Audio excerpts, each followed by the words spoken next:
Welcome, my favorite federal employee. You have funds in both Traditional TSP and Roth TSP, but you're really unsure where to take money from first. You're wondering if you missed this lesson in high school's Wealth 101 class, and you're not alone. No one ever taught me either, unless you learn through trial and error, you learn through on-job experience. When we retire, should we take income from a taxable CD, from the G fund within our TSP, a traditional qualified TSP, or a tax-free Roth IRA? So we're really glad that you found our channel. My name is Andrew McNair, son of a CSRS employee and founder of SWAN Capital, a total wealth management company where we have a tax preparer, estate planning attorney, and financial planners all under one roof. So I want to welcome you to this big topic because this is a big one. Deciding whether to withdraw from your traditional TSP or Roth TSP first should not be taken lightly. And so at SWAN Capital, we call this process an asset spin down order, and it's something we approach very seriously. Yeah, hopefully, Andrew, at some point in time, every high school can teach personal finance and we can understand all this stuff. Roth came around in what, early 90s. The Roth 401k came around in the, 2003, 4, somewhere along there. Yeah, I think it was like TSP was like 2013. I mean, it's a relatively new thing. It's not been around forever. And so we're still learning and navigating. And this is why I think people want to really dial this in.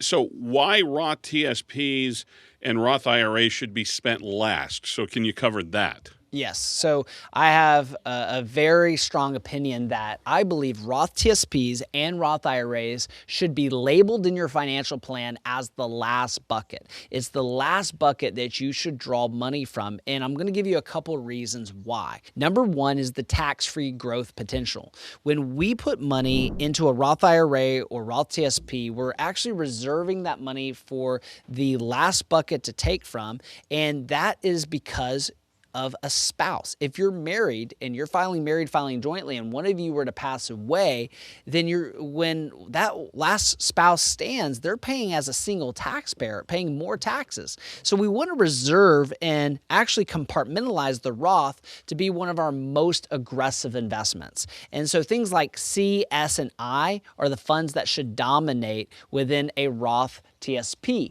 Now, the issue and some of the limitations that you're going to see with a Roth TSP, especially if you do an internal Roth conversion within a TSP, is that you cannot invest your Roth TSP and your traditional TSP any differently. And so it's really important to understand that the CS and I are growth-oriented investments, and they're going to have risk, but we want the Roth to compound tax-free because we don't have to share that Roth gains with anyone else. We don't have to share it with the government. And so it's really important that you understand that a Roth IRA in the private sector, we always invest more aggressively, and we let the traditional funds be conservative or at least less risk because we would tap that traditional IRA or TSP for income first. And I kind of mentioned this, Bruce, the next is the widow's penalty. So we reserve Roth accounts for the widow who remains behind. Of course, no one knows who's going to pass first, but whoever is left will be that widow, and they'll be very thankful that you left them tax-free investments. And so if you look up on the web, the 2026 at the time of this recording tax brackets, and you look at the single tax brackets, and you look at the joint tax brackets, you're going to be shocked that it's cut in half. Now, the tax brackets are cut in half, but your bills are not cut in half. You still have the same water bill, the same electricity bill, and there's a widow's penalty because now they're still having to take RMDs on the traditional TSP or RMDs on the traditional IRA, and they're paying taxes at a higher rate. And so the next advantage and why we reserve Roth IRAs for the last bucket you take from is because of the RMD advantage. Roth IRAs and Roth TSPs, there's no RMD that's required. And so this is a really big deal because even if you grow your traditional TSP or traditional IRA by double digits, you're going to be actually taking that money out forcibly by the government, who's going to hit you with one of the largest penalties they have. And so it's important to make sure that you have that Roth set aside as the most aggressive investment. And then the last thing I'll mention, Bruce, is that you have to think about the legacy piece. When you pass away, if you pass away with a traditional account, like a traditional TSP or traditional IRA, they have a limited period of 10 years to take that money out. But with a Roth TSP, they have 10 years to let it grow tax-free. All right, so having said that, is there an exception to the rule when maybe spending the Roth TSP or the Roth IRA first makes sense? Yeah, I can think of two. Two or three make sense. Two or three that come to mind. So number one is avoiding Medicare surtax. So Aunt Irma, who's your twice removed aunt that you don't want to know about, is She's got her hand on her hip snapping that finger now. That's exactly right. So this is Medicare surtax. So if you're going to take Medicare and FEHB or Medicare TRICARE or Medicare and a supplement and put your FEHB on pause, you're going to have to deal with Medicare surtax or IRMAA. And so if you need to keep your income low enough to stay inside one of those brackets and have your Medicare stay within a reasonable cost, then you're going to have to take money from a Roth TSP at times if you're going to pay off a loan or pay off the RV, or you're going to take a big withdrawal for a renovation. And that leads me to the second. If you're trying to stay in a desired tax bracket, but you need to take additional income, you have a large purchase that you need to take money out, and if you're nearing that 24% tax bracket where taxes start to get a lot higher in the 30% tax brackets, you may need to take additional income and do income switching between Roth TSP and traditional TSP. So anytime you're thinking about large purchases or distributions, you need to be thinking, what percentage do I need to take from the traditional TSP and what percentage do I need to take from the Roth TSP? And then the last point I'll make is charitable giving. If you're charitable, I would avoid using up all of your traditional TSP funds. Why? Because what's better than tax-free is never paying taxes at all. And that's what a qualified charitable distribution allows you to do. Now, you can't do a QCD, a qualified charitable distribution, within a TSP, but you can in an IRA. And it allows you to give up to $111,000 at the time of this recording directly from an IRA to a 501c3 like your church or your favorite charity and pay no taxes. So an incredible strategy. Again, I've told you before, I started the workforce in 1989. Roth wasn't a thing. Roth, as we talked about earlier in this segment, is coming around and evolving. So as people are watching, and maybe they're like me in their 50s, and they say, I have no money in a Roth TSP, but I want to. What do I need to do? Well, that's a great question. There's two major ways you can get money into your Roth TSP. Now, the first way is through Roth contributions. You, if you're still working, can make contributions now into that Roth TSP and start to maybe change your contribution and pivot towards more tax-free contributions.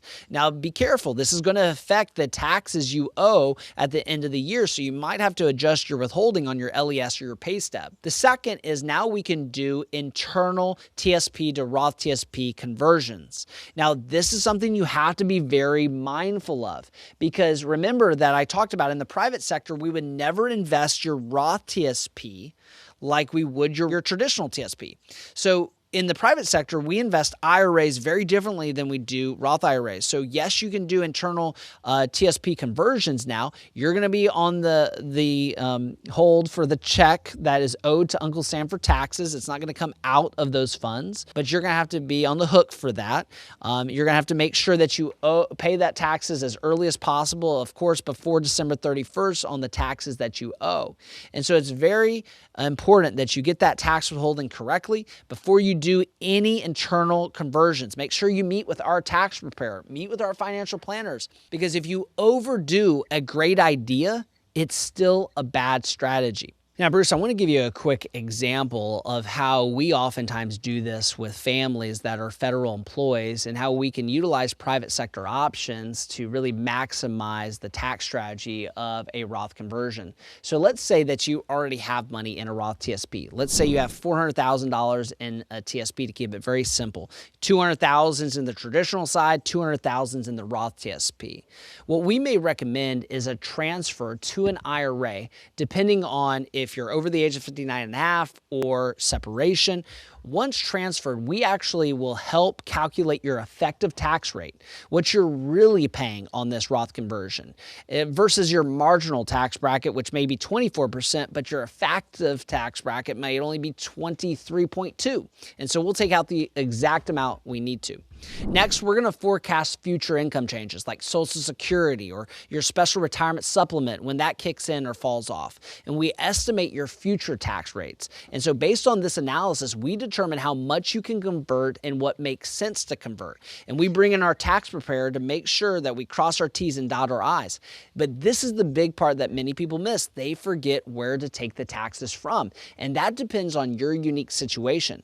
For instance, we might use a beneficiary IRA first, because if you have a beneficiary IRA, it can't be converted to a Roth. Then we might use checking accounts or savings accounts or brokerage accounts because they're taxable. Anything that exceeds your emergency fund that's taxable, you're unnecessarily paying more taxes than you have to. And then only then would we use IRA funds to pay that tax bill. So these tax strategies should not be taken lightly, and they are oftentimes irreversible damages if you do it incorrectly. So I hope this video is super helpful. If you have federal retirement questions, please drop us a question in the comment section, and that might become a video for our next round of videos next week that will drop on the channel. So stay tuned. Make sure you're subscribed to the channel so you don't miss any of our other videos as we roll out likely 2 every week from now on. So we're very happy that we've got so much great feedback from this channel and people engaged with this channel. So I really appreciate you staying tuned and subscribing. Now, if you have questions about your personal situation, you are looking for a personalized federal benefit report that covers your FEHB, FEGLI, and survivor benefit options, all you have to do is click the link below and schedule a visit with one of our financial planners or me today. So have a blessed day, and we'll see you next time.